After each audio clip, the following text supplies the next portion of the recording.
Court reporting جو پہلے پیمرا کی جانب سے ایک نوٹیفیکیشن جاری کیا گیا کہ عدالتی کارروائی کو آپ نے میڈیا پر نہیں چلانا، صرف تحریری فیصلے کو چلایا جا سکتا ہے، عدالتی کارروائی کے آپ نے اور ججز کے ریمارکس کے نہ آپ نے ٹکرز چلانے ہیں، نہ آپ نے اس کے اوپر بات کرنی ہے۔ اس کو چیلنج کیا ہے جو کورٹ رپورٹرز ایسوسی ایشنز ہے اسلام آباد میں، اسلام آباد ہائی کورٹ میں چیلنج کیا گیا اور لاہور میں بھی چیلنج کیا گیا ہے۔ لاہور میں جو چیلنج کیا گیا ہے اس میں کل سمرہ ملک ایڈوکیٹ نے چیلنج کیا ہے اور اس میں درخواست میں پیمرا، وفاقی حکومت اور انفارمیشن سیکرٹری کو فریق بنایا گیا ہے، اور پیمرا کا درخواست میں موقف اپنایا گیا کہ 21 مئی کو جاری کردہ نوٹیفیکیشن غیر قانونی ہے۔ پیمرا کا نوٹیفیکیشن آئین کے آرٹیکل 19 اور 19A کی خلاف ورزی ہے، اس فیصلے کو کالعدم قرار دیا جائے۔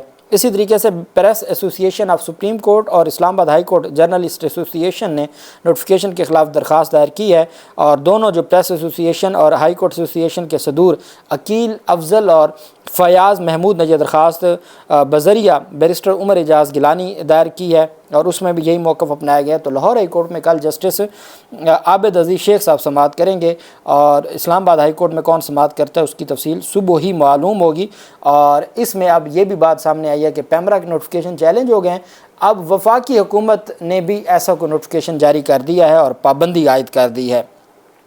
پاکستان تحریک انصاف کو اسلام آباد میں جلسے کی اجازت نہ دینے کے معاملے پر ڈپٹی کمشنر اسلام آباد عرفان نواز میمن کے خلاف توہین عدالت کی درخواست اسلام آباد ہائی کورٹ میں کل کے لیے سماعت کے لیے مقرر ہو گئی ہے۔ چیف جسٹس عامر فاروق صاحب PTI کے صدر عامر مغل کی درخواست پر سماعت کریں گے۔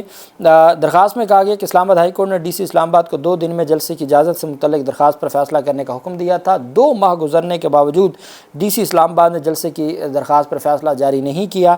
DC اسلام آباد عدالتی احکامات کی خلاف ورزی پر توہین عدالت کے مرتکب ہوئے۔ درخواست کے مطابق DC اسلام آباد کے خلاف عدالتی حکم عدولی پر توہین عدالت کی کارروائی کا آغاز کیا جائے۔ 8 جون کو فاطمہ جناح پارک میں عوامی اجتماع کے انعقاد کے لیے NOC جاری کرنے کا حکم دیا جائے۔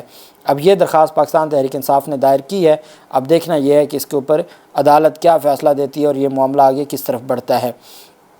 دوسری طرف جو پاکستان تحریک انصاف کے وائس چیئرمین شاہ محمود قریشی کی بیٹی مہر بانو قریشی نے اسلام آباد ہائی کورٹ میں سائفر کیس میں اپیلوں پر فیصلے کے امکانات چونکہ اب روشن ہو چکے ہیں تو دیگر مقدمات میں گرفتاری کا خوف ہے، اسی وجہ سے مہر بانو قریشی نے اسلام آباد ہائی کورٹ میں ایک درخواست دائر کی ہے۔ شاہ محمود قریشی کے خلاف درج مقدمات کی تفصیلات فراہمی کی درخواست کل چیف جسٹس عامر فاروق صاحب سماعت کریں گے مہر بانو قریشی کی درخواست پر، اور اس میں سید علی بخاری اور باقی جو وکلا ہیں تیمور ملک اور باقی وکلا وہ پیش ہوں گے۔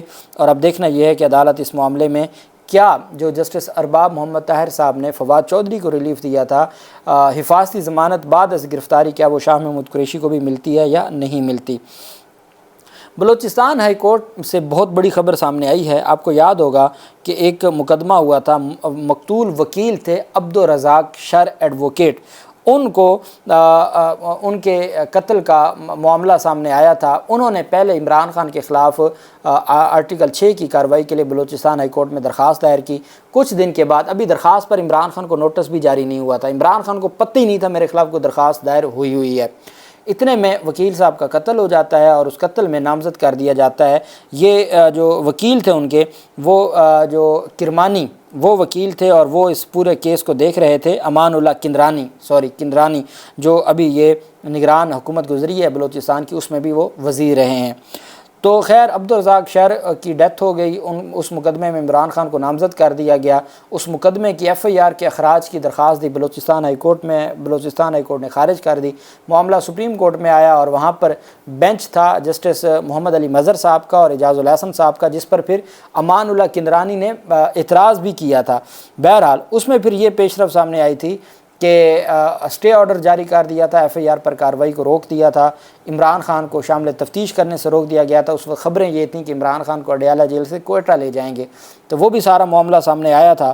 بہرحال وہ اسٹے آرڈر آج تک دوبارہ سپریم کورٹ میں کیس نہیں لگا، اور نہ ہی اس کیس کے اوپر وفاقی حکومت کی جانب سے، آپ کو یاد ہوگا تارڑ نے فوراً پریس کانفرنس کر کے عمران خان کو نامزد کیا تھا پریس کانفرنس میں۔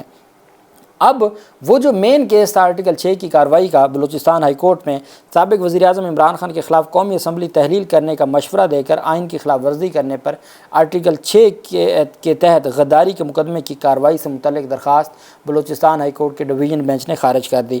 مسترد کی گئی درخواست مقتول عبدالرزاق شر ایڈوکیٹ کی جانب سے دائر کی گئی تھی، تاہم ان کے قتل کے بعد درخواست کی پیروی امان اللہ کندرانی ایڈوکیٹ نے کی۔ بلوچستان ہائی کورٹ کے چیف جسٹس ہاشم کاکڑ اور جو جسٹس شوکت رخشانی پر مشتمل 2 رکنی بینچ نے سماعت کی۔ کیس کی پیروی امان اللہ کندرانی نے کی، جبکہ سماعت کے دوران پی ٹی آئی کی جانب سے صدر انصاف لائرز فورم اقبال قاسی عدالت میں پیش ہوئے۔ سماعت کے بعد جو صدر انصاف لائرز فورم سید اقبال شاہ نے بتایا ہے کہ عمران خان اور سابق وزیر اعظم جو ہیں پاکستان تحریک انصاف کے سربراہ عمران خان، ان کے خلاف آرٹیکل 6 کی کارروائی کی درخواست مئی 2023 میں دائر کی گئی تھی، اور درخواست میں قومی اسمبلی کو خلاف آئین تحلیل کرنے پر آرٹیکل 6 کے تحت کارروائی شروع کرنے کی استدعا کی گئی تھی۔ ان کا کہنا تھا کہ ہم نے استدعا کی تھی کہ یہ بلوچستان ہائی کورٹ کے دائرہ اختیار میں نہیں آتا۔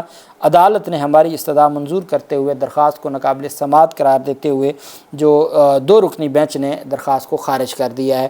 تو پاکستان تحریک انصاف کے سربراہ عمران خان کے خلاف آرٹیکل 6 کی کارروائی کا یہ جو عمران خان کی مبینہ بیٹی نااہلی کیس تھا جو ابھی 2 دن پہلے خارج ہوا ہے، اس کے بعد یہ بھی آرٹیکل 6 کی کارروائی کا بلوچستان ہائی کورٹ میں یہ ایک بڑی ہوا بنائی گئی تھی اس کیس کی بھی، الٹیمیٹ وہ بھی آج خارج ہو گیا ہے۔ اللہ پاک پاکستان کا حامی و ناصر ہو۔ بہت شکریہ۔ اللہ حافظ۔ پاکستان زندہ باد۔